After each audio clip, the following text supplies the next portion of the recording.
ഒരു പാതിരാത്രി ഉണ്ടായിട്ടുള്ള കൃഷ്ണാനുഭവം പറയട്ടെ. ആ, അപ്പം കേൾക്കാലോ അല്ലേ? ആരാണ് എഴുതിയത്? എഴുതിയത് ആരാന്നുള്ളത് കാണുന്നില്ല.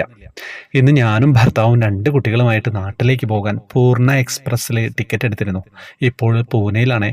അങ്ങനെ പോവാൻ റെഡിയായിക്കൊണ്ടിരിക്കെ അപ്പുറത്തെ വീട്ടിലെ ചേച്ചി ഒഡീഷയിൽ നിന്നും പുരി ജഗന്നാഥ ഭഗവാന്റെ പ്രസാദം കൊണ്ട് തന്നത് ഞാൻ കണ്ടുട്ടോ.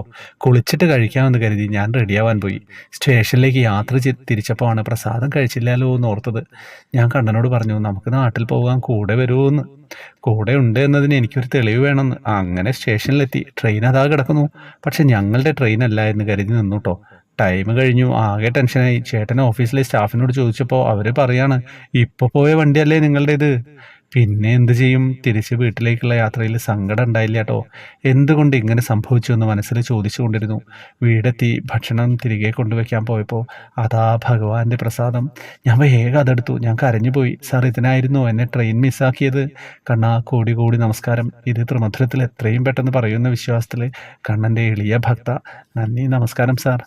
അങ്ങനെ പുരി ജഗന്നാഥ ഭഗവാന്റെ ആ പ്രസാദം കഴിക്കാതെ പോകണ്ടെന്ന് കണ്ണൻ അങ്ങോട്ട് തീരുമാനിച്ചിട്ടുണ്ടാവും.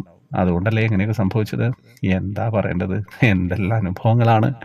ഞാനൊന്നും കൂടുതലായിട്ട് പറയുന്നില്ല. നിങ്ങൾ എന്നെ കണക്ക് കൂട്ടുകയും കിഴിക്കുകയും ഒക്കെ ചെയ്യാം. വേറെ എന്താ വിശേഷം? ഗ്രൂപ്പിൽ വരാം.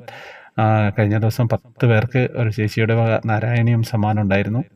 വേറെ അങ്ങനെ കാര്യങ്ങളൊക്കെ ആയിട്ട് അങ്ങനെ പോകുന്നു. ജോയിൻ ബട്ടണിലൂടെ വരിക.